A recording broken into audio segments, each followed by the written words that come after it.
ಕಡಲೆ ಇರಲಿ, ಹಲಸಂದೆ ಬೀಜ, ಕಪ್ಪು ಕಡಲೆ ಅಥವಾ ಬಿಳಿ ಕಡಲೆ, ಎಲ್ಲವೂ ಸ್ವಾದಿಷ್ಟವಾಗುತ್ತೆ.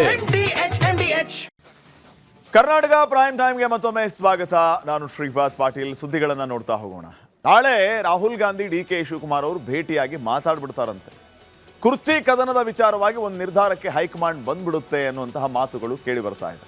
ಆದರೆ ಸಿದ್ದರಾಮಯ್ಯ ಅವರು ಈ ಎಲ್ಲ ವಿಚಾರಗಳು ಗೊತ್ತಿದ್ರು ಕೂಡ ಕೂಲ್ ಆಗಿದಾರಂತೆ. ಅವ್ರಿಗೆ ಯಾವುದೇ ರೀತಿಯ ಭೀತಿಯೂ ಇಲ್ವಂತೆ. ಯಾಕೆ? ನೀವೇ ನೋಡಿ.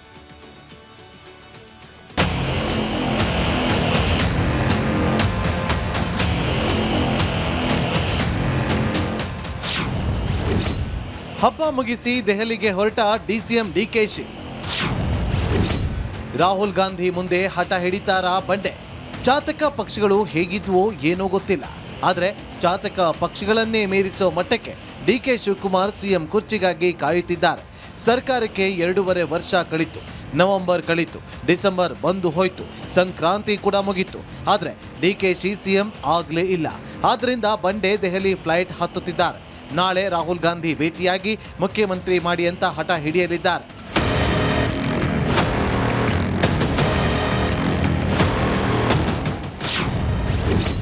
ನಾಳೆ ದೆಹಲಿಯಲ್ಲಿ ರಾಹುಲ್ ಗಾಂಧಿ ಭೇಟಿ. ನಾಳೆ ನಾನು ಭೇಟಿ ಮಾಡ್ತಾ ಇದ್ದೀನಿ. ಎಲ್ಲ ಇರ್ತಾರೆ. ನಾಳೆ ನನಗೆ ಅಸ್ಸಾಂದು ಮೀಟಿಂಗ್ ಇದೆ ಮಧ್ಯಾಹ್ನ. ನಾನು ಹೋಗ್ತಾ ಇದ್ದೀನಿ. ಭೇಟಿ ಬಳಿಕ ನಿಮ್ಮ ಬೆಂಬಲಕ್ಕೂ ಒಂದಷ್ಟು ಖುಷಿಯಾಗಿದ್ದಾರೆ ಸರ್. ಅದಕ್ಕಾಗಿ ಏನ್ ಸಂದೇಶ ಕೊಟ್ರಿ ಅನ್ನೋ ಒಂದು ಚರ್ಚೆಗಳು ಕೂಡ ಶುರುವಾಗಿದೆ. ನನಗೆ ಗೊತ್ತಿಲ್ಲಪ್ಪ. ನಾನೇನು ರಾಹುಲ್ ಗಾಂಧಿ ಭೇಟಿ ಹೊಸ್ತೇನಲ್ಲ ರೀ. ಯಾರು ಹೇಳಿದ್ ನನಗೆ ಅರ್ಥ ಆಗಿಲ್ಲ. ನಮ್ಮ ಪಕ್ಷದ ವಿರೋಧ ಪಕ್ಷದ ನಾಯಕರುಗಳನ್ನ ಭೇಟಿ ಮಾಡೋಂಥದ್ದು, ಪಕ್ಷದ ಅಧ್ಯಕ್ಷ ಭೇಟಿ ಮಾಡೋಂಥದ್ದು, ಫೋನ್ ಮಾತಾಡೋದು, ಅವೆಲ್ಲ ಪಬ್ಲಿಕ್ ಅಲ್ಲಿ it is not A public ಚರ್ಚೆ ಮಾಡೋದು ಮತ್ತೊಂದು ಏನು ಅಲ್ಲ. ನಿಮ್ಮ ಮನಸ್ಸಿನ ಮಾತು ರಾಹುಲ್ಗೆ ಹೇಳಿವೆ. ಬೆಂಬಲಿಗರ ಬೈಕೆಯನ್ನ ರಾಹುಲ್ ಗಾಂಧಿ ಮುಂದೆ ಇಡ್ತೀರಾ ಸರ್? ನೀವು ನಿಮ್ದು ಬೈಕೇನು ನಾನು ಇಡ್ತೀನಿ. ಇವತ್ತು ಸಂಕ್ರಾಂತಿ ಪ್ರಯುಕ್ತ ಡಿ.ಕೆ. ಶಿವಕುಮಾರ್ ಮನೆಗೆ ಕೋಲೆ ಬಸವ ಬಂದಿದ್ವು. ಬಂಡೆ ಪ್ರಾರ್ಥನೆ ಬೆನ್ನಲ್ಲೇ ಕೋಲೆ ಬಸವ ತಲೆ ಅಲ್ಲಾಡಿಸಿ ಸಿಹಿ ಸುದ್ದಿಯ ಮುನ್ಸೂಚನೆ ಕೊಟ್ಟ. Bureau report, Republic Kannada. D K. ಸಾಹೇಬರು ಏನು ಮಾಡಿದರೂ ಕೂಡ ಸಿದ್ದರಾಮಯ್ಯ ಸಾಹೇಬರು ಮಾತ್ರ ಜಾಲಿ ಆಗಿದ್ದಾರೆ. ರಾಹುಲ್ ಗಾಂಧಿ ಬಂದು ಹೋದ ಬಳಿಕ ಅಂತೂ ಸಿದ್ದರಾಮಯ್ಯ ಅವರು ಫುಲ್ ಜಾಲಿ ಮೂಡಲಿದ್ದಾರೆ. ಅರಸು ದಾಖಲೆಯನ್ನ ಪುಡಿ ಮಾಡಿದ್ದಾಯ್ತು ಸಿದ್ದರಾಮಯ್ಯ. ಸಂಕ್ರಾಂತಿನೂ ಮುಗಿತು, ಯಾವ ಕ್ರಾಂತಿನೂ ಇಲ್ಲ. ಪವರ್ ಫೈಟ್ ಅಖಾಡದಲ್ಲಿ ಅಸಲಿ ರಾಜಕೀಯ ಗಣಿತ ಆರಂಭ ಆಗಿದೆ. ಕುರ್ಚಿ ಮೇಲೆ ಕಣ್ಣಿಟ್ಟು ಕೂತವರಿಗೆ ಸಿದ್ದರಾಮಯ್ಯ ಅವರು ಕೌಂಟರ್ ಕೊಡುವಂಥ ಕೆಲಸವನ್ನ ನಿರಂತರವಾಗಿ ಮಾಡ್ತಾ ಬರ್ತಿದ್ದಾರೆ. ಇವತ್ತು ನಿನ್ನೆ ಎಲ್ಲ ಅವರು ಸಿಎಂ ಪಟ್ಟದ ಮೇಲೆ ಕೂತಾಗಿನಿಂದ ಈ ಕ್ಷಣದವರೆಗೂ ಕೌಂಟರ್ ಕೊಡೋದೇ ಕೆಲಸ ಆಗಿದೆ, ತಂತ್ರಗಾರಿಕೆ ಮಾಡೋದೇ ಕೆಲಸ ಆಗಿದೆ. ಅದನ್ನು ಯಶಸ್ವಿಯಾಗಿ ಮಾಡ್ತಾ ಇದ್ದಾರು ಕೂಡ. ಇನ್ನು ಈ ಮಧ್ಯೆ ವಿಶೇಷ ಅಧಿವೇಶನವನ್ನು ಕೂಡ ಕರೆದಿದ್ದಾರೆ. ಸೊ ವಿಶೇಷ ಅಧಿವೇಶನದ ಹಿನ್ನೆಲೆಯಲ್ಲಿ ಬದಲಾವಣೆ ಚರ್ಚೆ ಅಪ್ರಸ್ತುತ. ಈಗ ವಿಶೇಷ ಅಧಿವೇಶನದ ಬಗ್ಗೆ ರೂಪುರೇಷೆಗಳನ್ನು ತಯಾರು ಮಾಡುವಾಗ ಯಾರು ನಮಗೆ ಸಿಎಂ ಚೇರ್ ಬಿಟ್ಕೊಡಿ ಅಂತ ಕೇಳ್ತಾರೆ, ಅಥವಾ ಕುರ್ಚಿ ಕದನದ ಬಗ್ಗೆ ಯಾರು ಹೋಗಿ ಹೈಕಮಾಂಡ್ ಹತ್ರ ಕೂರ್ತಾರೆ, ಅದು ಒಂದು ರೀತಿ ಅಪ್ರಸ್ತುತ ಆಗ್ಬಿಡುತ್ತೆ. ನೋಡಿ, ಇದು ಒಂದು ರೀತಿಯ ತಂತ್ರಗಾರಿಕೆ ಅಂತಾನು ಹೇಳಲಾಗ್ತಾ ಇದೆ. ಸೊ ಅಧಿವೇಶನ ಮುಗಿತಾ ಇದ್ದಂತೆ ಬಜೆಟ್ ತಯಾರಿ ಬಂದ್ಬಿಡುತ್ತೆ. ಈಗ ಈ ಸ್ಪೆಷಲ್ ಸೆಷನ್ ಮುಗಿತಾ, ಮುಂದೆ ಬಜೆಟ್ ಬಂತು. ಆ ಬಜೆಟ್ ತಯಾರಿಗೆ ಮುನ್ನುಡಿ ಬರೆಯುವಂಥ ಕೆಲಸನೂ ಆಗುತ್ತೆ. ಸೊ ದಾಖಲೆಯ ಬಜೆಟ್ ಮಂಡನೆಗೆ ಸಿಎಂ ಸಿದ್ದರಾಮಯ್ಯ ಅವರು ಪ್ಲಾನ್ ಮಾಡ್ಕೊಳ್ತಾ ಇದ್ದಾರೆ. 16 ಸಾರಿ ಬಜೆಟ್ ಮಂಡನೆ ಮಾಡಿರುವಂಥ ಸಿದ್ದರಾಮಯ್ಯ ಅವರು ಈಗ 17ನೇ ಬಜೆಟ್ನನ್ನು ಮಂಡನೆ ಮಾಡ್ತಾರೆ. ಮಾರ್ಚ್ ಮೊದಲ ವಾರದಲ್ಲಿ ಬಜೆಟ್ ಮಂಡನೆ ಮಾಡ್ತೀನಿ ಅಂತ ಸಿಎಂ ಸಿದ್ದರಾಮಯ್ಯ ಅವರು ಹೇಳಿದ್ದಾರೆ. ಈ ಮೂಲಕ ಬರೋಬ್ಬರಿ 17ನೇ ಬಜೆಟ್ ಅನ್ನ ಮಂಡನೆ ಮಾಡಲಿಕ್ಕಿದ್ದಾರೆ ಸಿಎಂ ಸಿದ್ದರಾಮಯ್ಯ ಅವರು. ದೇವೇಗೌಡರು ಮುಖ್ಯಮಂತ್ರಿಯಾಗಿದ್ದಾಗ ಹಣಕಾಸು ಸಚಿವರಾಗಿದ್ದಂತಹ ಸಿದ್ದರಾಮಯ್ಯ ಅವರು 94ರಲ್ಲಿ ಮೊದಲ ಬಾರಿಗೆ ಬಜೆಟ್ ಅನ್ನ ಮಂಡನೆ ಮಾಡಿದರು. ಅಲ್ಲಿಂದ ಇಲ್ಲಿಯವರೆಗೂ ನಿರಂತರವಾಗಿ ಬಜೆಟ್ ಮಂಡನೆ ಮಾಡ್ತಾ ಬರ್ತಾ ಇದ್ದಾರೆ. ನಿರಂತರವಾಗಿ ಅಂದರೆ ಬ್ಯಾಕ್ ಟು ಬ್ಯಾಕ್ ಅಲ್ಲ, 17ನೇ ಬಜೆಟ್ ಅವರದು. ಸೊ ಮಾರ್ಚ್ವರೆಗೂ ನಾನೇ ಸಿಎಂ ಅಂತ ಪರೋಕ್ಷ ಘೋಷಣೆಯನ್ನು ಕೂಡ ಮಾಡಿಕೊಂಡಾಯ್ತು ಸಿದ್ದರಾಮಯ್ಯ ಅವರು. ಹೊಸ ವರ್ಷಕ್ಕೆ ಪ್ರಾರ್ಥನೆಯ ಫಲ ಅಂತ ಈ ಕಡೆ ಡಿಸಿಎಂ ಡಿ.ಕೆ. ಶಿವಕುಮಾರ್ ಅವರು ಹೇಳಿದರು. ಆದರೆ ಶಾಕ್ ಎದುರಾಯಿತು. ಸಂಕ್ರಾಂತಿ ಇವತ್ತಿಗೆ ಮುಗೀತು, ಯಾವ ಕ್ರಾಂತಿನೂ ಇಲ್ಲ. ದೆಹಲಿಗೆ ಹೋದ್ರೂ ಕೂಡ ಮಾರ್ಚ್ ನಂತರ ಅನ್ನುವಂಥ ಉತ್ತರ ಸಿಗುತ್ತೆ. ಆ ಉತ್ತರದ ನಿರೀಕ್ಷೆ ಸಿದ್ದರಾಮಯ್ಯ ಬಣದ್ದು. ಅಂದ್ರೆ ಹಿಂಗೆ ಹೇಳಿ ಕಳಿಸ್ತಾರೆ ಅಂತ ಹೇಳಿ. ಸೊ ಅಧಿವೇಶನ, ಬಜೆಟ್ ಈ ಎರಡರ ಹೆಸರಲ್ಲಿ ಕುರ್ಚಿ ಭದ್ರ ಮಾಡಿಕೊಂಡಿದ್ದು ಸಿಎಂ ಸಿದ್ದರಾಮಯ್ಯ. ಹಿಂಗಾಗಿ ಡಿ ಕೆ ಶಿವಕುಮಾರ್ ಅವರು ದೆಹಲಿ ಪ್ರವಾಸಕ್ಕೆ ಹೋದರೂ ಕೂಡ ಆರಾಮಾಗಿದ್ದಾರೆ, ಕೂಲ್ ಆಗಿದ್ದಾರೆ ಸಿದ್ದರಾಮಯ್ಯ. ಹಿಂಗಾಗಿ ಯಾವುದೇ ರೀತಿಯ ಚಿಂತೆಯ ಕ್ರಾಂತಿ ಯಾವುದು ಅವ್ರಿಗೆ ಕಾಣಿಸ್ತಾ ಇಲ್ಲ. ಇನ್ನು ನೆಕ್ಸ್ಟ್, ಇನ್ನ ಕಾಂಗ್ರೆಸ್ನಲ್ಲಿ ಯಾವ ಕ್ರಾಂತಿಯೂ ಕೂಡ ಆಗ್ತಾ ಇಲ್ಲ. ಆದರೆ JDSನಲ್ಲಿ ದೊಡ್ಡ ಕ್ರಾಂತಿ ಆಗೋ ಮುನ್ಸೂಚನೆ ಸಿಗ್ತಾ ಇದೆ. ಕುಮಾರಸ್ವಾಮಿ ರಾಷ್ಟ್ರ ರಾಜಕಾರಣ ಬಿಟ್ಟು ರಾಜ್ಯ ರಾಜಕಾರಣಕ್ಕೆ ಬರ್ತಾ ಇದ್ದಾರಂತೆ.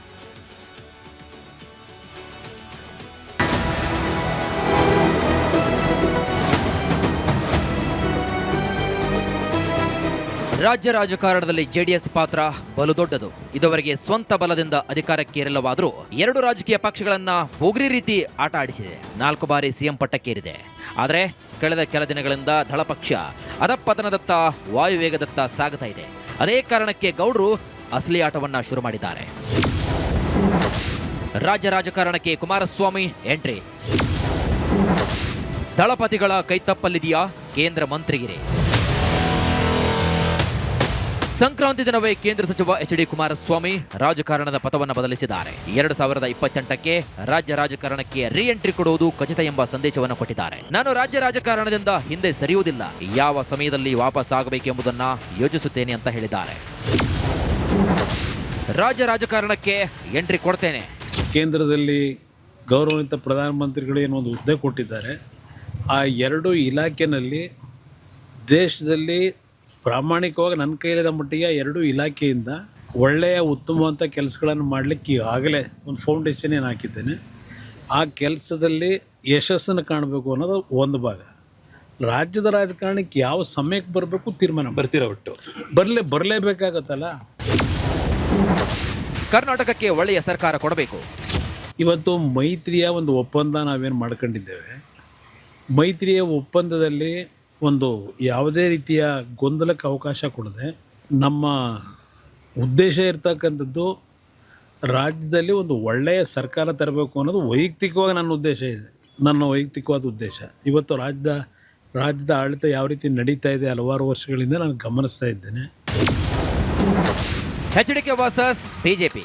ಎಚ್ಡಿಕೆ ರಾಜ್ಯ ರಾಜಕಾರಣ ಎಂಟ್ರಿಯು ಕಾಂಗ್ರೆಸ್ ಜೊತೆಗೆ ಬಿಜೆಪಿ ಮೇಲೆ ಪರಿಣಾಮ ಬೀರುತ್ತೆ. ಕುಮಾರಸ್ವಾಮಿ ಅಧಿಕೃತ ಎಂಟ್ರಿಯಿಂದ ಬಿಜೆಪಿ ನಾಯಕರಲ್ಲಿ ಒಳಗೊಳಗೆ ಅಸಮಾಧಾನ ಮಾಡಬಹುದು. ಎಚ್ಡಿಕೆ ನಡೆಯನ್ನ ಕೆಲವೊಂದಷ್ಟು ಬಿಜೆಪಿ ಹಿರಿಯ ನಾಯಕರು ಸಹಿಸುವುದಿಲ್ಲ. ಬಿಜೆಪಿ ಒಕ್ಕಲಿಗ ನಾಯಕರಿಂದಲೂ ಕೂಡ ಪರೋಕ್ಷ ವಿರೋಧ ವ್ಯಕ್ತವಾಗುವ ಸಾಧ್ಯತೆ ಕೂಡ ಇದೆ. ಯಾಕಂದ್ರೆ ರಾಜಕೀಯವಾಗಿ ಕುಮಾರಸ್ವಾಮಿ ಪ್ರಾಬಲ್ಯ ಸಾಧಿಸಬಹುದು, ರಾಜಕೀಯವಾಗಿ ಸ್ಥಾನಗಳು ಒಗ್ಗಬಹುದು ಎಂಬ ಲೆಕ್ಕಾಚಾರದಲ್ಲಿ ಬಿಜೆಪಿಯ ಕೆಲವೊಂದಷ್ಟು ನಾಯಕರು ಇದ್ದಾರೆ. ಹೈಕಮಾಂಡ್ ಕುಮಾರಸ್ವಾಮಿಗೆ ಮಣೆ ಹಾಕಬಹುದು ಎಂಬ ಆತಂಕ ಹಲವರಲ್ಲಿದೆ. ಕಾಂಗ್ರೆಸ್ನ ಒಕ್ಕಲಿಗರು ಕುಮಾರಸ್ವಾಮಿ ನಡುವೆ ನಾಯಕತ್ವದ ಜಟಾಪಟಿ ಜೋರಾಗಬಹುದು. ಇನ್ನು ಡಿಕೆಶಿ ಕುಮಾರಸ್ವಾಮಿ ನಡುವೆ ರಾಜಕೀಯ ಜಿದ್ದಾಜಿದ್ದಿ ಮತ್ತಷ್ಟು ತಾರಕಕ್ಕೇರುವ ಸಾಧ್ಯತೆ ಕೂಡ ಇದೆ. ಇಬ್ಬರ ಜಗಳದಲ್ಲಿ ಬಿಜೆಪಿಯ ಒಕ್ಕಲಿಗರು ತೆರೆಮರೆಗೆ ಸರಿಯಬಹುದು ಅಂತ ಹೇಳಲಾಗ್ತಾ ಇದೆ.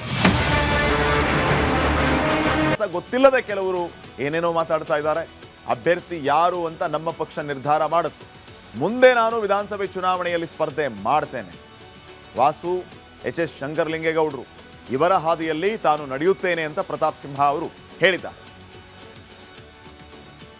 ನಾನು 10 ವರ್ಷ MP ಆಗಿ ಕೆಲಸವನ್ನು ಮಾಡಿದ್ದೀನಿ. ಈಗ ನಾನು ಒಂದು ಸ್ಥಳೀಯ ಚುನಾವಣೆಯಲ್ಲಿ ಅಥವಾ ವಿಧಾನಸೌಧವನ್ನು ಪ್ರವೇಶವನ್ನು ಮಾಡಬೇಕು, ಈ ಕ್ಷೇತ್ರಕ್ಕೆ ಒಳ್ಳೆಯದಾಗಬೇಕು ಅಂತೇಳಿ ಯೋಚನೆಯನ್ನು ಮಾಡಿ ಬಂದಿದ್ದೀನಿ. ನಾನು ಕೂಡ ಒಬ್ಬ ಆಕಾಂಕ್ಷಿಗೂ ಮತ್ತು ಅಭ್ಯರ್ಥಿಗೂ ಇರುವ ವ್ಯತ್ಯಾಸವನ್ನು ನಾನು ಈಗ ಆಲ್ರೆಡಿ ಸ್ಪಷ್ಟಪಡಿಸಿದ್ದೀನಿ. ಅದು ಪಕ್ಷ ನಿರ್ಧಾರವನ್ನು ಮಾಡುತ್ತೆ. ಆಕಾಂಕ್ಷಿ ಯಾರು ಬೇಕಾದರೂ ಆಗ್ಬೋದು, ನನ್ನ ಜೊತೆಯಲ್ಲಿ ನಿಂತಿರೋರು ಆಗ್ಬೋದು, ನಾನೂ ಆಗ್ಬೋದು, ಮತ್ತೊಬ್ಬರು ಆಗ್ಬೋದು, ಯಾರು ಬೇಕಾದರೂ ಆಗ್ಬೋದು. ಪಕ್ಷ ಅಂತಿಮವಾಗಿ ತೀರ್ಮಾನ ಮಾಡುತ್ತೆ. ಇನ್ನು ಚಾಮರಾಜನಗರದಲ್ಲಿ ಬಿಜೆಪಿಯ ಪರಿಸ್ಥಿತಿ ಯಾವ ರೀತಿ ಇದೆ? ಚಾಮರಾಜದಲ್ಲಿ ಒಂದು ರೀತಿ ಆ ಚಾಮರಾಜ ಕ್ಷೇತ್ರದಲ್ಲಿ ಬಿಜೆಪಿ ಭದ್ರಕೋಟೆ ಆಗಿದ್ದು ಒಂದು ಕಾಲದಲ್ಲಿ. ಆದರೆ ಕಳೆದ ಸಾರಿಯ ಚುನಾವಣೆಯ ಸಂದರ್ಭದಲ್ಲಿ ಅಲ್ಪ ಮತಗಳ ಅಂತರದಿಂದ ಬಿಜೆಪಿ ಅಲ್ಲಿ ಸೋಲ್ಬೇಕಾಯಿತು ಚಾಮರಾಜ ಕ್ಷೇತ್ರದಲ್ಲಿ. 2023ರ ಬಲಾಬಲವನ್ನು ನೋಡೋಣ. ಕೆ ಹರೀಶ್ ಗೌಡ ಕಾಂಗ್ರೆಸ್ನ ಅಭ್ಯರ್ಥಿ 72,931 ಮತಗಳನ್ನು ತೆಗೆದುಕೊಳ್ತಾರೆ. ಎಲ್ ನಾಗೇಂದ್ರ ಅವರು ಬಿಜೆಪಿ ಅಭ್ಯರ್ಥಿಯಾಗಿ 68,000 ಮತಗಳನ್ನು ತೆಗೆದುಕೊಳ್ತಾರೆ. 68,837 ಮತಗಳು. ಸೊ ಕಾಂಗ್ರೆಸ್ ಗೆಲುವಿನ ಅಂತರ 4,094 ಮತಗಳು. ಕೇವಲ 4,094 ಮತಗಳ ಅಂತರದಿಂದ ಬಿಜೆಪಿ ಕ್ಯಾಂಡಿಡೇಟ್ ಅಲ್ಲಿ ಪರಾಭವಗೊಳ್ಳುತ್ತಾರೆ. ಮೈಸೂರಿನ ಚಾಮರಾಜ ಕ್ಷೇತ್ರ ಬಿಜೆಪಿಯ ಭದ್ರಕೋಟೆಯಾಗಿತ್ತು. ಆದರೆ 4,000 ಮತಗಳ ಅಂತರದಿಂದ ಸೋಲ್ಬೇಕಾಗಿ ಬಂತು. ಈಗ ಅಲ್ಲಿ ಪರಿಸ್ಥಿತಿ ಹೇಗೆ ಅಂತಂದ್ರೆ ಬಿಜೆಪಿ ವರ್ಸಸ್ ಬಿಜೆಪಿ. ಚಾಮರಾಜ ಕ್ಷೇತ್ರದ ಮೇಲೆ ಮಾಜಿ ಸಂಸದ ಪ್ರತಾಪ್ ಸಿಂಹ ಅವರು ಕಣ್ಣಿಟ್ಟಿದ್ದಾರೆ. ಬಿಜೆಪಿಯ ಭದ್ರಕೋಟೆ ಅನಿಸ್ಕೊಂಡಿರೋದು ಚಾಮರಾಜ ಕ್ಷೇತ್ರ. ಕಳೆದ 6 ಚುನಾವಣೆಗಳ ಪೈಕಿ 4 ಚುನಾವಣೆಗಳಲ್ಲಿ ಬಿಜೆಪಿಯೇ ಅಲ್ಲಿ ಗೆದ್ದಿದ್ದು. 2023ರಲ್ಲೂ ಗೆಲ್ತು, ಆದರೆ 4,000 ಮತಗಳ ಅಂತರದಿಂದ ಕಾಂಗ್ರೆಸ್ ಅವರು ಗೆಲ್ಲಬೇಕಾಗಿ ಬಂತು. ಸಣ್ಣ ಅಂತರ. 2023ರಲ್ಲಿ ಸಣ್ಣ ಅಂತರದಿಂದ ಜಯಿಸಿರೋದು ಕಾಂಗ್ರೆಸ್. 2023ರಲ್ಲಿ 4,094 ಮತಗಳಿಂದ ಎಲ್ ನಾಗೇಂದ್ರ ಅವರು ಅಲ್ಲಿ ಸೋಲ್ಬೇಕಾಗಿ ಬಂತು. 2018ರಲ್ಲಿ 14,986 ಮತಗಳಿಂದ ಜಯ ಗಳಿಸಿದ್ದು ಇದೇ ನಾಗೇಂದ್ರ ಅವರು. ಕಡಿಮೆ ಅಂತರದಿಂದ ಎಲ್ ನಾಗೇಂದ್ರ ಕ್ಷೇತ್ರವನ್ನು ಬಿಟ್ಟುಕೊಡ್ತಾರಾ? ಇದು ಸದ್ಯಕ್ಕಿನ ಪ್ರಶ್ನೆ. 4,000 ಮತಗಳಿಂದ ಸೋತಿರೋದವರು ಕ್ಷೇತ್ರವನ್ನು ಬಿಟ್ಟುಕೊಟ್ಬಿಡ್ತಾರ ಅನ್ನುವಂಥ ಪ್ರಶ್ನೆ ಇದೆ. 2024ರ ಲೋಕಸಭೆ ಎಲೆಕ್ಷನ್ನಲ್ಲಿ ಪ್ರತಾಪ್ ಇವರಿಗೆ ಟಿಕೆಟ್ ಸಿಗಲಿಲ್ಲ. ಯದುವೀರ್ ಒಡೆಯರ್ ಅವರು ಟಿಕೆಟನ್ನು ಗಿಟ್ಟಿಸ್ಕೊಂಡ್ರು, ಗೆದ್ದು ಬಂದರು. ಅನಿವಾರ್ಯವಾಗಿ ರಾಜ್ಯ ರಾಜಕಾರಣಕ್ಕೆ ಈಗ ಪ್ರತಾಪ್ ಸಿಂಹ ಎಂಟ್ರಿ ಆಗುವುದನ್ನು ಎಲ್ಲ ರೀತಿ ಪ್ಲ್ಯಾನ್ ಮಾಡ್ಕೊಂಡಿದ್ದಾರೆ. ಆದರೆ ನಾಗೇಂದ್ರ ಅವರು ಸುಮ್ಮನೆ ಇರ್ತಾರಾ? ಉಳಿದ ಬಿಜೆಪಿ ನಾಯಕರು ಸುಮ್ಮನೆ ಇರ್ತಾರಾ? ಅಷ್ಟು ಈಸಿಯಾಗಿ ಕ್ಷೇತ್ರವನ್ನು ಬಿಟ್ಕೊಟ್ಬಿಡ್ತಾರಾ ಅನ್ನುವಂಥದ್ದು ಸದ್ಯಕ್ಕಿನ ಪ್ರಶ್ನೆ ಆಗಿದೆ. ನೋಡೋಣ ಮುಂದೇನಾಗುತ್ತೆ ಅಂತ ಹೇಳಿ. ಇನ್ನು ನೆಕ್ಸ್ಟ್, ನಗರಸಭೆ ಪೌರಾಯುಕ್ತೆಗೆ ಕಾಂಗ್ರೆಸ್ ಮುಖಂಡ ಬೆದರಿಕೆ ಹಾಕಿ ಅಸಂಬದ್ಧ ಮಾತಾಡಿ ರಾಜ್ಯದ ಜನರ ಆಕ್ರೋಶಕ್ಕೆ ಗುರಿಯಾಗಿದೆ. ಯಾವಾಗ ಆಕ್ರೋಶ ಹೆಚ್ಚಾಯಿತೋ ಕ್ಷಮೆ ಕೇಳಿ ಪರಾರಿಯಾಗಿದ್ದಾನೆ.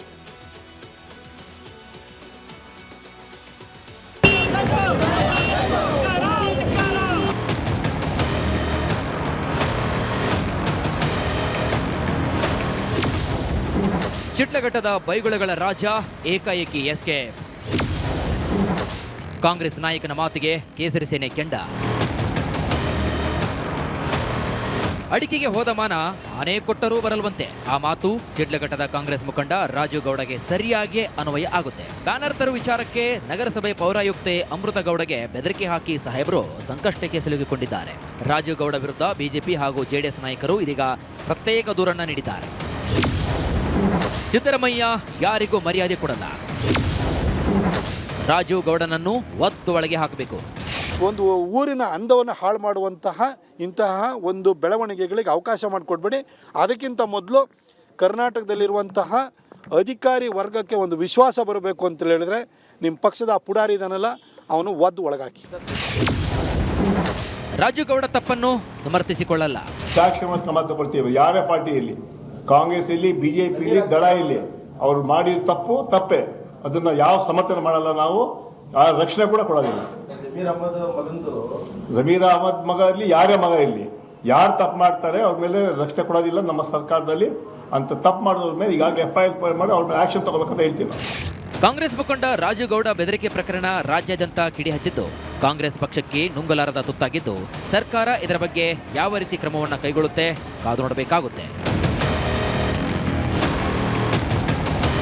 ಸುರೇಶ್, ರಿಪಬ್ಲಿಕ್ ಕನ್ನಡ, ಕೋಲಾರ. ಮಕರ ಸಂಕ್ರಾಂತಿ ಶುಭ ಸಂದರ್ಭದಲ್ಲಿ ಪ್ರಧಾನಿ ಮೋದಿ ತಮ್ಮ ನಿವಾಸದಲ್ಲಿ ಪುಂಗನೂರು ಹಸುಗಳಿಗೆ ಆಹಾರವನ್ನು ನೀಡಿದ್ದಾರೆ. ಮನೆಯ ಹೊರಗಿನ ಆವರಣದಲ್ಲಿ ಇರುವಂತಹ ಹುಲ್ಲು ಹಾಸಿನ ಮೇಲೆ ನಿಂತು ಹಬ್ಬದ ಸಂಪ್ರದಾಯದಂತೆ ಅಲಂಕಾರಗೊಂಡಿದ್ದಂತಹ ಹಸುಗಳಿಗೆ ಹುಲ್ಲನ್ನು ನೀಡ್ತಾ ಇರುವಂತಹ ವಿಡಿಯೋನ ಪ್ರಧಾನಿ ಖಾತೆಯಿಂದ ಅಪ್ಲೋಡ್ ಮಾಡಲಾಗಿದೆ.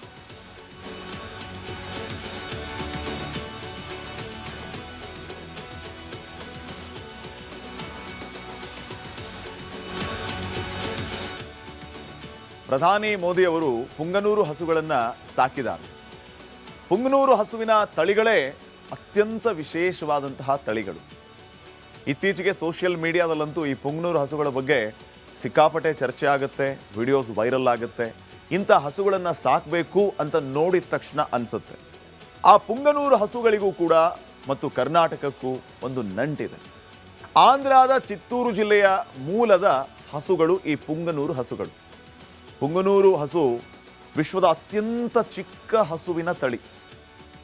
ವಿಜಯನಗರ ಅರಸರು ಈ ಪ್ರದೇಶಕ್ಕೆ ಈ ಹಸುಗಳನ್ನು ತರ್ತಾರೆ. 2.5 ಅಡಿ ಎತ್ತರ, 115ರಿಂದ 200 kg ತೂಕ ಇರುತ್ತೆ ಈ ಪುಂಗನೂರು ಹಸುಗಳು. ಅಗಲವಾದ ಹಣೆ, ಸಣ್ಣ ಕಾಲುಗಳೇ ಈ ಹಸುಗಳ ವೈಶಿಷ್ಟ್ಯ.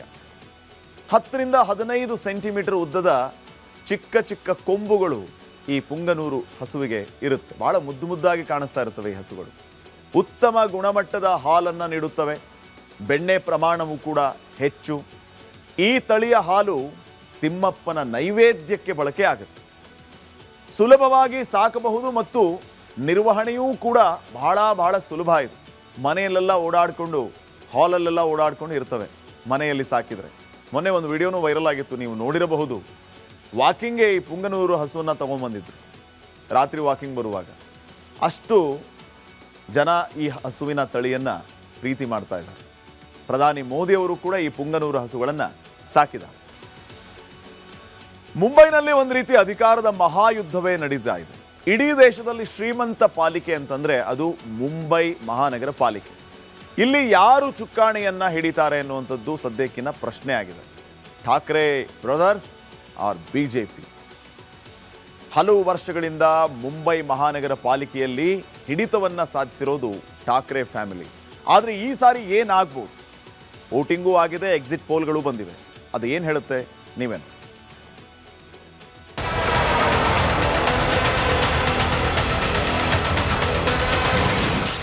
ಮಹಾರಾಷ್ಟ್ರ ಪಾಲಿಕೆ ಚುನಾವಣೆ ಮತದಾನ. ಎಲ್ಲ ಸರ್ವೆಗಳಲ್ಲಿ ಕೇಸರಿ ಸೇನೆ ಆರ್ಭಟ. ದೇಶದ ಗಮನ ಸೆಳೆದಿದ್ದ ಮಹಾರಾಷ್ಟ್ರ ಪಾಲಿಕೆ ಚುನಾವಣೆ ಮತದಾನ ಅಂತ್ಯವಾಗಿದೆ. ಅದರಲ್ಲೂ ಬೃಹತ್ ಮುಂಬೈ ಪಾಲಿಕೆಗೆ ಜಿದ್ದಾಜಿದ್ದಿ ಹೋರಾಟ ಗಮನ ಸೆಳೆದಿದೆ. ಬಿಜೆಪಿ ನೇತೃತ್ವದ ಮಹಾಯುತಿ ಮೈತ್ರಿಕೂಟವು ಭಾರತದ ಅತಿದೊಡ್ಡ ಮತ್ತು ಶ್ರೀಮಂತ ನಾಗರಿಕ ಸಂಸ್ಥೆಯ ನಿಯಂತ್ರಣಕ್ಕಾಗಿ ರಣತಂತ್ರ ಹೆಣೆದಿದೆ. ಬಿಜೆಪಿ ಶಿವಸೇನೆಗೆ ಮತ್ತೆ ಒಂದಾದ ಠಾಕ್ರೆ ಸಹೋದರರು ತೀವ್ರ ಪೈಪೋಟಿ ಒಡ್ಡಿದ್ದಾರೆ. ಮಹಾರಾಷ್ಟ್ರ ಚುನಾವಣೆಯಲ್ಲಿ ಶಾಯಿ ವಿವಾದ. ಮತ ಚಲಾಯಿಸಿದ ನಂತರ ಮತದಾರರ ಬೆರಳಿಗೆ ಹಚ್ಚಲಾಗುವ ಅಳಿಸಲಾಗದ ಶಾಯಿ ಬದಲಿಗೆ ಚುನಾವಣಾ ಆಯೋಗವು ಮಾರ್ಕರ್ ಪೆನ್ ಬಳಸುತ್ತಿದೆ ಎಂದು ಠಾಕ್ರೆ ಬ್ರದರ್ಸ್ ಆರೋಪಿಸಿದ್ದಾರೆ. ಕಾಂಗ್ರೆಸ್ ಹಿಂಕಳಿಸಿ ವಿಡಿಯೋ ಮಾಡಿದೆ. ಮತದಾನದ ಬೆನ್ನಲ್ಲೇ ಎಕ್ಸಿಟ್ ಪೋಲ್ಗಳು ಹೊರಬಿದ್ದಿವೆ. ಆಕ್ಸಿಸ್ ಮೈ ಇಂಡಿಯಾ ಪ್ರಕಾರ 227 ಸದಸ್ಯ ಬಲದ ಬಿಎಂಸಿಯಲ್ಲಿ ಬಿಜೆಪಿ ಮತ್ತು ಶಿವಸೇನೆ 131ರಿಂದ 151, ಉದ್ಧವ್ ಮತ್ತು ರಾಜ್ ಠಾಕ್ರೆ ಬಣ 58ರಿಂದ 68, ಕಾಂಗ್ರೆಸ್ ಮಿತ್ರ ಮಂಡಳಿ 12ರಿಂದ 16, ಇತರರು 6ರಿಂದ 12 ಸ್ಥಾನ ಗೆಲ್ತಾರೆ ಎಂದು ಭವಿಷ್ಯ ನುಡಿದಿದೆ. ಆ ಮೂಲಕ ಬಿಜೆಪಿ ಶಿವಸೇನೆಗೆ ಅಧಿಕಾರ ಫಿಕ್ಸ್ ಎಂದಿವೆ.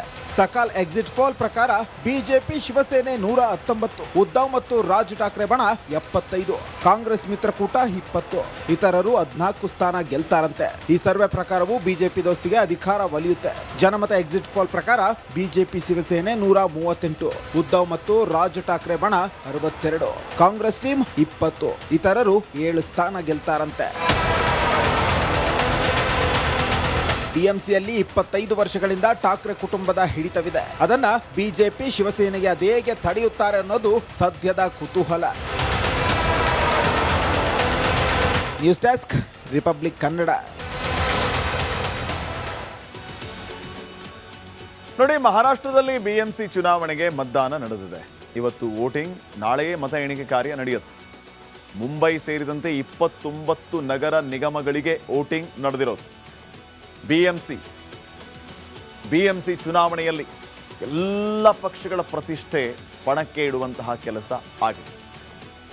ಬಿಎಂಸಿಯಲ್ಲಿ ಬೃಹತ್ ಮುಂಬೈ ಕಾರ್ಪೊರೇಷನ್, ಇಲ್ಲಿ ಶಿವಸೇನೆ ಜೊತೆಗೆ ಕೈ ಜೋಡಿಸಿರೋದು ಬಿಜೆಪಿಯ ವಿರುದ್ಧ ತೊಡೆ ತಟ್ಟಿರೋದು ರಾಜ್ ಠಾಕ್ರೆ ಮತ್ತು ಉದ್ಧವ್ ಠಾಕ್ರೆ. ಬಿಎಂಸಿಯಲ್ಲಿ 25 ವರ್ಷಗಳಿಂದ ಠಾಕ್ರೆ ಕುಟುಂಬದ ಹಿಡಿತ ಇದೆ, ಸ್ಟ್ರಾಂಗ್ ಹೋಲ್ಡ್ ಇದೆ. ಯಾವಾಗಿಂದ 1997ರಿಂದ 2022ರವರೆಗೂ ಉದ್ಧವ್ ಕುಟುಂಬದ್ದೇ ಇಲ್ಲಿ ದರ್ಬಾರ್. ಆದರೆ ಈ ಬಾರಿ ಎಲೆಕ್ಷನ್ನಲ್ಲಿ ಪರಿಸ್ಥಿತಿ ಸಂಪೂರ್ಣ ಬದಲಾಗುವ ನಿರೀಕ್ಷೆ ಇದೆ. ಬಿಜೆಪಿ ಮೇಲುಗೈ ಸಾಧಿಸುವ ಎಲ್ಲ ಲಕ್ಷಣಗಳು ಗೋಚರಿಸ್ತಾ ಇದೆ. ಇದೇ ಕಾರಣಕ್ಕೆ ರಾಜ್ ಠಾಕ್ರೆ ಕೈ ಕುಲುಕಿರೋದು ಉದ್ಧವ್ ಠಾಕ್ರೆ. ರಾಜ್ ಠಾಕ್ರೆ ನಾನೊಂದು ತೀರಾ ನೀನೊಂದು ತೀರಾ, ಇಬ್ಬರನ್ನೂ ಕಂಡ್ರೆ ಹಾಗೆ ಬರಲ್ಲ, ಸಹೋದರರು. ಆದರೆ ಈ ಕಾರಣಕ್ಕಾಗಿ ಕೈ ಜೋಡಿಸಿದ್ದಾರೆ. 2005ರಲ್ಲಿ ಶಿವಸೇನೆಯಿಂದ ದೂರ ಆಗಿದ್ದು ರಾಜ್ ಠಾಕ್ರೆ. ಅವರೇ MNS ಪಾರ್ಟಿಯನ್ನು ಕಟ್ಕೊಂಡ್ರು, ಮಹಾರಾಷ್ಟ್ರ ನವನಿರ್ಮಾಣ ಸೇನಾ. ಈಗ 20 ವರ್ಷಗಳ ಬಳಿಕ ಸಹೋದರರು ಒಂದಾಗಿ ಮತ್ತೆ ಪಾಲಿಕೆಯಲ್ಲಿ ತಮ್ಮದೇ ಹಿಡಿತ, ತಮ್ಮದೇ ಕುಟುಂಬದ ಹಿಡಿತವನ್ನು ಮುಂದುವರಿಸೋದಕ್ಕೆ ನಾನಾ ರೀತಿಯ ಪ್ರಯತ್ನಗಳನ್ನು ಮಾಡ್ತಾ ಇದ್ದಾರೆ. ಆದರೆ ಅದು ಎಷ್ಟರ ಮಟ್ಟಿಗೆ ಸಾಧ್ಯ? ಉದ್ಧವ್ ಠಾಕ್ರೆ ಅಧಿಕಾರಕ್ಕಾಗಿ ಮತ್ತೆ ಸಹೋದರರ ಹತ್ರ ಹೋಗ್ತಾ ಇದ್ದಾರೆ. ಅದೇ ಅಧಿಕಾರಕ್ಕಾಗಿ ಕಾಂಗ್ರೆಸ್ನ ಜೊತೆ ಕೈ ಜೋಡಿಸಿದ್ದು ಎಲ್ಲವೂ ಮಹಾರಾಷ್ಟ್ರ ಮುಂಬೈನ ಜನರ ಮುಂದೆ ಇದೆ. ಹೀಗಾಗಿ ಈ ಸಾರಿ ಫಾರ್ ದ ಚೇಂಜ್ ಬಿಜೆಪಿಗೆ ಅಲ್ಲಿ ಜೈ ಅಂದ್ರ ಮುಂಬೈನ ಮಹಾನಗರದ ಜನ. ಈ ಸಾರಿ ಮುಂಬೈ ಮಹಾನಗರ ಪಾಲಿಕೆಯಲ್ಲಿ ಬಿಜೆಪಿ ಮೇಲುಗೈ ಸಾಧಿಸುತ್ತಾ ಅನ್ನುವಂತಹ ಪ್ರಶ್ನೆ ಇದೆ. ನಾಳೆ ಇಷ್ಟೊತ್ತಿಗೆ ಎಲ್ಲವೂ ಕೂಡ ಗೊತ್ತಾಗಿರುತ್ತೆ. ಇನ್ನು ನೆಕ್ಸ್ಟ್, ಐತಿಹಾಸಿಕ ಲಕ್ಕುಂಡಿ ಗ್ರಾಮದಲ್ಲಿ ಚಿನ್ನ ಸಿಕ್ಕಿದ್ದೇ ಸಿಕ್ಕಿದ್ದು, ನಿಧಿ ಸಿಕ್ಕಿದ್ದೇ ಸಿಕ್ಕಿದ್ದು. ಸರ್ಕಾರ ಮತ್ತೆ ಉತ್ಖನನಕ್ಕೆ ಮುಂದಾಗ್ತಾ ಇದೆ. ಗ್ರಾಮಸ್ಥರು ಈ ಸಂದರ್ಭದಲ್ಲಿ ಹೇಳ್ತಾ ಇರೋದೇನಂತಂದ್ರೆ, ಸಂಪೂರ್ಣ ಲಕ್ಕುಂಡಿ ಗ್ರಾಮ ಒಂದು ರೀತಿ ಗುಡಿಗಳ ಮೇಲೆ ಕಟ್ಟಿದಂಗಿದೆ.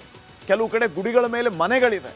ಹೀಗಾಗಿ ಸಂಪೂರ್ಣ ಲಕ್ಕುಂಡಿಯನ್ನೇ ಒಂದು ಕಡೆ ಸ್ಥಳಾಂತರ ಮಾಡಿಬಿಡಿ ನೀವು ಅಂತ ಕೇಳಿಕೊಳ್ತಾ ಇದ್ದಾರಂತೆ. ಇಡೀ ಊರೇ ಉತ್ಖನನ ಆಗುತ್ತಾ? ಹಾಗಿದ್ರೆ ಹೇಗೆ ಸಾಧ್ಯ? ಗ್ರಾಮಸ್ಥರು ಯಾಕೆ ಈ ರೀತಿ ಮಾತಾಡ್ತಾ ಇದ್ದಾರೆ? ನೀವೇನು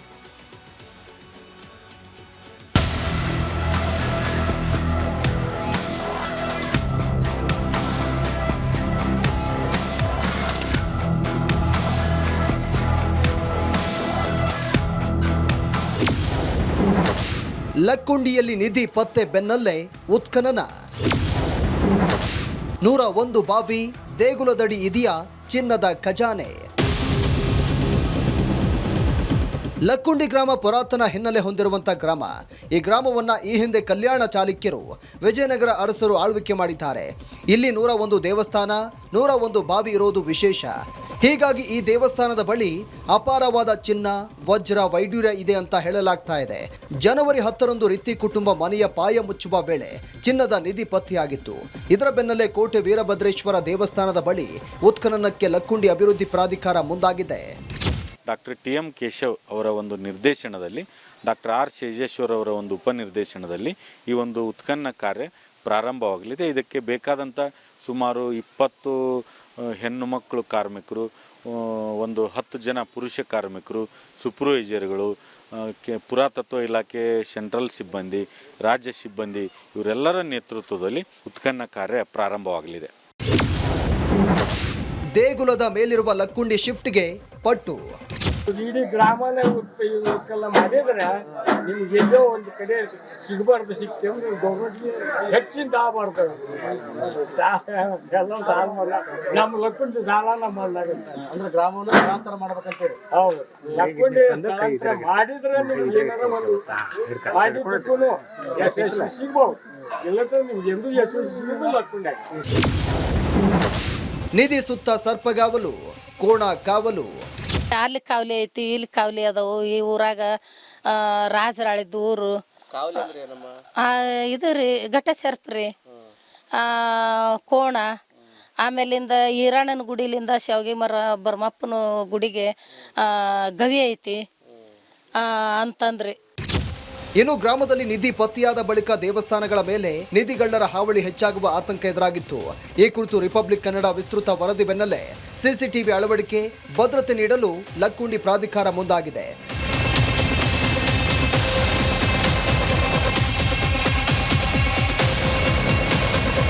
ಸದ್ಯ ಕೋಟೆ ವೀರಭದ್ರೇಶ್ವರ ದೇವಸ್ಥಾನದ ಬಳಿ ನಡೆಯುವಂತಹ ಉತ್ಖನನ ವೇಳೆ ಚಿನ್ನ, ವಜ್ರ, ಹವಳ ಮುತ್ತುಗಳು ಸೇರಿದಂತೆ ಹಲವು ಪುರಾತನ ವಸ್ತುಗಳು ಸಿಗ್ತಾವ ಅಂತ ಕಾದ್ ನೋಡಬೇಕಿದೆ. ಮಂಜು ಪತ್ತಾರ, ರಿಪಬ್ಲಿಕ್ ಕನ್ನಡ, ಗದಗ. ಇಡೀ ಲಕ್ಕುಂಡಿ ಊರಿನವರು ಹೆಮ್ಮೆ ಪಡುವಂತಹ ಕೆಲವು ವಿಚಾರಗಳನ್ನು ಹೇಳ್ತೀನಿ ನೋಡಿ. ಈಗ ಲಕ್ಕುಂಡಿಯಲ್ಲಿ ನಿಧಿ ಸಿಕ್ಕ ನಂತರ ಇಡೀ ದೇಶದ ಗಮನ ಸೆಳೆದಿದೆ ಐತಿಹಾಸಿಕ ಲಕ್ಕುಂಡಿ. ರಾಜ ಮಹಾರಾಜರು ಆಳಿದಂತಹ ಊರು ಈ ಲಕ್ಕುಂಡಿ. ಲಕ್ಕುಂಡಿಯ ಮನೆಯೊಂದರಲ್ಲಿ ಬಂಗಾರ ಪತ್ತೆಯಾಯಿತು. ಬಂಗಾರ ಪತ್ತೆಯಾದ ನಂತರ ಇಡೀ ದೇಶದಲ್ಲಿ ಲಕ್ಕುಂಡಿ ಭಾರೀ ಚರ್ಚಿತ ವಿಚಾರ ಆಗಿದೆ, ಚರ್ಚಿತ ಊರಾಗಿದೆ.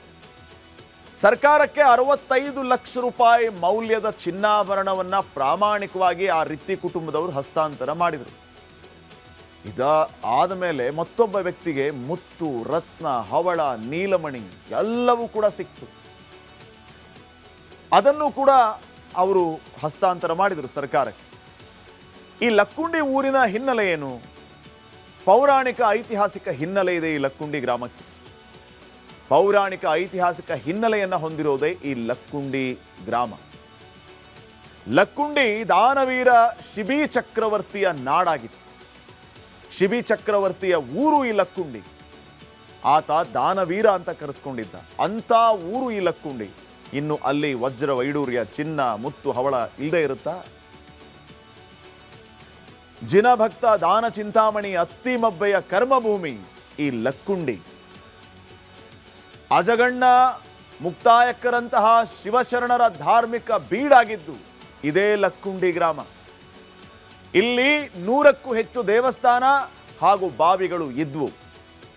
101 ಬಾವಿ, 101 ಗುಡಿ ಅಂತ ಆ ಊರಿನವ್ರು ಯಾವಾಗಲೂ ಹೇಳ್ತಿರ್ತಾರೆ. ಇದೇ ಲಕ್ಕುಂಡಿ ನೆಲದಲ್ಲಿ ಇತ್ತಂತೆ ಒಂದು ಟಂಕಸಾಲೆ. ಇಲ್ಲಿ ನಾಣ್ಯಗಳಿಗೆ ಲೊಕ್ಕಿ ಗದ್ಯಾಣ, ಲೊಕ್ಕಿನಿಷ್ಠ ಅಂತ ಹೇಳ್ತಾ ಇದ್ರು. ಟಂಕಸಾಲೆ ಅಂತಂದರೆ ನಾಣ್ಯಗಳನ್ನು, ಈ ಚಿನ್ನದ ಆಭರಣಗಳನ್ನು ಅಥವಾ ಚಿನ್ನಕ್ಕೆ ಸಂಬಂಧಪಟ್ಟ ವಸ್ತುಗಳನ್ನು ತಯಾರಿಸುವಂತಹ ಒಂದು ಕೇಂದ್ರ ಅಂತಿರೋ ಅಥವಾ ಒಂದು ಜಾಗ ಅಂತಿರೋ. ಇದೇ ಕಾರಣಕ್ಕಾಗಿ ಲಕ್ಕುಂಡಿಯಲ್ಲಿ ಮುತ್ತು, ರತ್ನ ಈಗಲೂ ಸಿಗುತ್ತೆ. ಲಕ್ಕುಂಡಿಯಲ್ಲಿ ಮನೆ ಅಗದ್ರೆ ಬಿಂದಿಗೆ ತುಂಬ ಚಿನ್ನ ಸಿಗುತ್ತೆ. ಅಲ್ಲಿ ಮನೆ ಕಟ್ತಾ ಇದ್ದಾರೆ ಅಂತಂದರೆ ನಿಧಿ ಸಿಗುತ್ತೆ ಅನ್ನೋಂಥ ಲೆಕ್ಕಾಚಾರ. ರಾಜ ಮಹಾರಾಜರು ಆಳಿದಂಥ ಊರು. ನಿಮಗೆ ಕಟ್ಟುಕತೆ ಅಂತೂ ಅಲ್ವೇ ಅಲ್ಲ. 4-5 ದಿನದ ಹಿಂದೆ ಆದಂತಹ ವಿಚಾರವನ್ನು ಹೇಳ್ತಾ ಇದ್ದೀವಿ ವೀಕ್ಷಕರೇ. ಮುತ್ತು, ರತ್ನ, ಹವಳ, ನೀಲಮಣಿ, ವಜ್ರ, ವೈಡೂರ್ಯಗಳು, ಆಮೇಲೆ ಸಿಕ್ಕಿರುವಂತಹ ನಿಧಿ, ಅದನ್ನು ನೋಡಿ ಪುರಾತತ್ವ ಇಲಾಖೆ ಹೇಳಿದ್ದೇನು, ಒಬ್ಬ ಸದೃಢ ವ್ಯಕ್ತಿ ಧರಿಸ್ತಾ ಇದ್ದಂಥ ಚಿನ್ನಾಭರಣಗಳು ಇದು ಅಂತ ಹೇಳಿದ್ರು ಅವರು. ಹೆಂಗಿದ್ವು ಅವು ನೋಡಿದ್ರಲ್ಲ ಚಿನ್ನಾಭರಣಗಳು ಯಾವ ರೀತಿ ಇದ್ವು.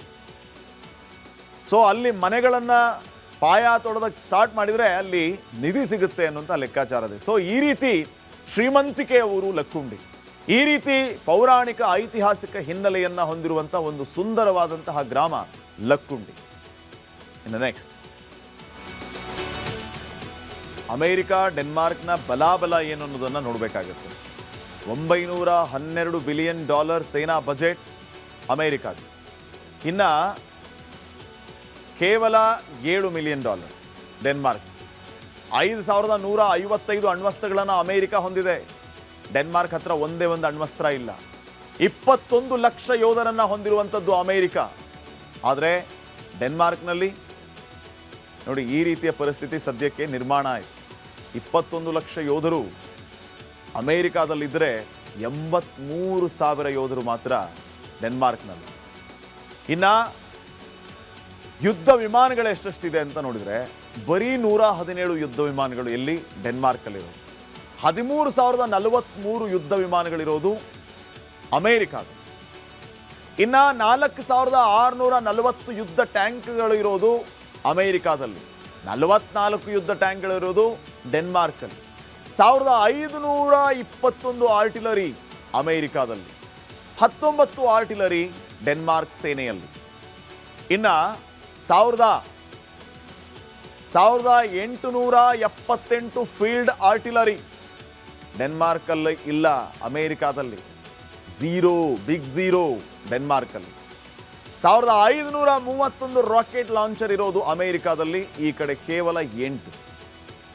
ಇನ್ನು 11 ಏರ್ಕ್ರಾಫ್ಟ್ಗಳು, 11 ಏರ್ಕ್ರಾಫ್ಟ್ ಕ್ಯಾರಿಯರ್ಸ್ ಅಮೇರಿಕಾದಲ್ಲಿ. ಡೆನ್ಮಾರ್ಕಲ್ಲಿ ಏನೂ ಇಲ್ಲ. ಇನ್ನು ಮುಂದುವರೆದ ಭಾಗವಾಗಿ ಸಬ್ಮೆರಿನ್ಗಳು, 72 ಸಬ್ಮೆರಿನ್ಗಳು ಅಮೇರಿಕಾದಲ್ಲಿದೆ. ಡೆನ್ಮಾರ್ಕಲ್ಲಿ ಏನಂದರೆ ಏನೂ ಇಲ್ಲ.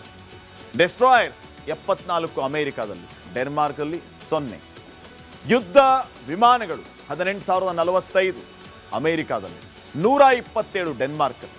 1,790 ಫೈಟರ್ ಜೆಟ್ಗಳು ಅಮೇರಿಕಾದಲ್ಲಿ, 52 ಡೆನ್ಮಾರ್ಕಲ್ಲಿ. ಹಾಗೆಯೇ ಬಾಂಬರ್ಗಳು 139, ಆದರೆ ಡೆನ್ಮಾರ್ಕಲ್ಲಿ 0. 5843 ಹೆಲಿಕಾಪ್ಟರ್ಗಳು ಅಮೆರಿಕಾದಲ್ಲಿ, 34 ಹೆಲಿಕಾಪ್ಟರ್ಗಳು ಡೆನ್ಮಾರ್ಕ್ನಲ್ಲಿ. ಈ ರೀತಿ ಬಲಾಬಲ ಇದೆ. ಗವಿಗಂಗಾಧರೇಶ್ವರ ದೇವಾಲಯದಲ್ಲಿ ಗಂಗಾಧರನಿಗೆ ಸೂರ್ಯ ಸ್ಪರ್ಶ ಹುಳಕದ ಗಳಿಗೆಗೆ ಮತ್ತೊಮ್ಮೆ ರಾಜಧಾನಿ ಬೆಂಗಳೂರು ಸಾಕ್ಷಿಯಾಗಿದೆ. ದೇಗುಲದ ಬಲಭಾಗದ ಕಿಂಡಿಯಿಂದ ಪ್ರವೇಶ ಮಾಡಿದ ನೇಸರ ಶಿವನ ಪಾದ ಸ್ಪರ್ಶ ಮಾಡಿದ. ಆ ವಿಸ್ಮಯ ಗಳಿಗೆ ಹೇಗಿತ್ತು ಅಂತ ಬನ್ನಿ ನೋಡೋಣ.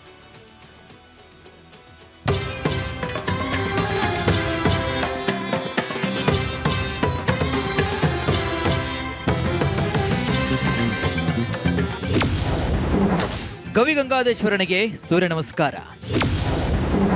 ಶಿವವೈಭವ ನೋಡಿ ಕಣ್ತುಂಬಿಕೊಂಡ ಭಕ್ತ ಸಾಗರ.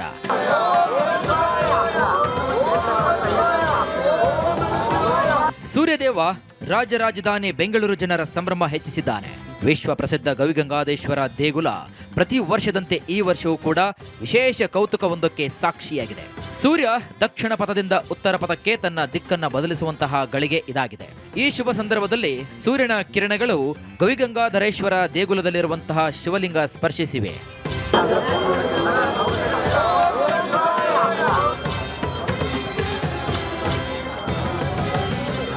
ಸಂಜೆ 5:05 ಶುಭ ಮುಹೂರ್ತದಲ್ಲಿ ಶಿವಲಿಂಗಕ್ಕೆ ಸೂರ್ಯ ಸ್ಪರ್ಶವಾಗಿದೆ.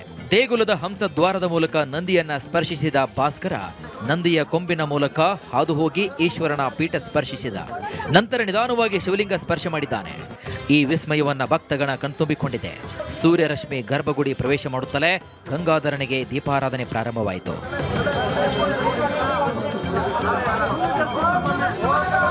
ಸೂರ್ಯರಶ್ಮಿ ಸ್ಪರ್ಶ ವೇಳೆ ಗವಿಗಂಗಾಧರೇಶ್ವರನಿಗೆ ಪೂರ್ಣಕುಂಭ ಅಭಿಷೇಕವನ್ನು ಮಾಡಲಾಯಿತು. ಇದೇ ಸಂದರ್ಭದಲ್ಲಿ ದೇವಾಲಯ ಪ್ರವೇಶ ಮಾಡಿದಂತಹ ಸೂರ್ಯರಶ್ಮಿ ಮೊದಲು ನಂದಿಯನ್ನ ಸ್ಪರ್ಶಿಸಿದ. ದಕ್ಷಿಣಾಯಣದಿಂದ ಉತ್ತರಾಯಣ ಪಥವನ್ನ ಬದಲಾವಣೆ ಮಾಡುತ್ತಿರುವಂತಹ ಸೂರ್ಯ ಗರ್ಭಗುಡಿಯ ಮುಂಭಾಗದಲ್ಲಿರುವಂತಹ ಸ್ಫಟಿಕಲಿಂಗಕ್ಕೆ ಸ್ಪರ್ಶಿಸಿ ನಂತರ ಶಿವಲಿಂಗ ಪೀಠ ಸ್ಪರ್ಶ ಮಾಡಿದ್ದಾನೆ. ಬಳಿಕ ಸೂರ್ಯದೇವ ಈಶ್ವರನ ಪಾದಪೀಠ ಮಾಡಿದ. ಲಿಂಗದ ಮೇಲೆ 5:17 ಶುರುವಾಗಿ 5:21 ಸೂರ್ಯರಶ್ಮಿ ಬಿದ್ದಿದ್ದು ಬಳಿಕ ಉತ್ತರಾಯಣಕ್ಕೆ ಪಥವನ್ನು ಬದಲಾಯಿಸಿದ್ದ. ಬಿಂಬ ಪೂರ್ಣವಾಗಿತ್ತು. ಈಗ ಸ್ವಾಮಿ ಸೂರ್ಯನ ರಶ್ಮಿ ಆ ಈಶ್ವರನಿಗೆ ಹಾಲಭಿಷೇಕವನ್ನು ಮಾಡುವಾಗ ಎಲ್ಲೂ ನಮಗೆ ಒಂದು ಕಪ್ಪು ಚುಕ್ಕೆನೂ ಕಾಣಿಸ್ಲಿಲ್ಲ. ಎಲ್ಲಾದರೂ ಒಂದು ಕಪ್ಪು ಚುಕ್ಕೆ ಇದ್ದರೆ ಏನೋ ಒಂದು ಆತಂಕ ಇದೆ ಅನ್ನೋ ಭಾವನೆ ಬರ್ತಿತ್ತು. ಪೂರ್ಣಮಯವಾಗಿ ಕ್ಷೀರೋನ್ಮುಖವಾಗಿ ಸ್ವಾಮಿ ಇದ್ದ. ಆ ಕ್ಷೀರಮುಖದ ಸಂತೋಷ ಇಡೀ ರಾಜ್ಯವನ್ನು ಸಂತುಷ್ಟಗೊಳಿಸಲಿ ಅಂತೇಳಿ ನಾವು ಮತ್ತೊಮ್ಮೆ ಸ್ವಾಮಿಯನ್ನು ಪ್ರಾರ್ಥನೆ ಮಾಡಿ. ಈ ವಿಸ್ಮಯ ಕಣ್ತುಂಬಿಕೊಳ್ಳಲು ದೇವಸ್ಥಾನದ ಹೊರಭಾಗದಲ್ಲಿ LED ಸ್ಕ್ರೀನ್ ವ್ಯವಸ್ಥೆ ಮಾಡಲಾಗಿತ್ತು. ಈ ಸಂದರ್ಭದಲ್ಲಿ ದೇವಸ್ಥಾನಕ್ಕೆ ಸಾರ್ವಜನಿಕರ ಪ್ರವೇಶ ನಿರ್ಬಂಧಿಸಲಾಗಿತ್ತು.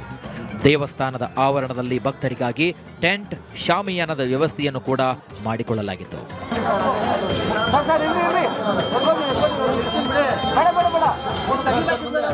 ದೀಪ್ತಿ ತೋಳ್ಪಾಡಿ, ರಿಪಬ್ಲಿಕ್ ಕನ್ನಡ, ಬೆಂಗಳೂರು.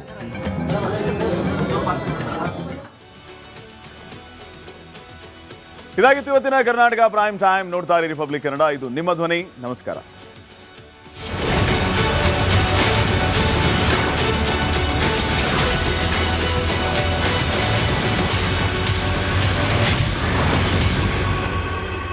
ಚಹಾದ ಅಸಲಿ ಟೇಸ್ಟ್ MDHT+ ನಿಂದಲೇ ಬರುತ್ತೆ. ಗಂಟು ಕಟ್ಟಿಕೋ. ಲವಂಗ, ಹಸಿರು ಏಲಕ್ಕಿಯಿಂದ ತುಂಬಿದ MDHT+ ಮಸಾಲೆ. MDH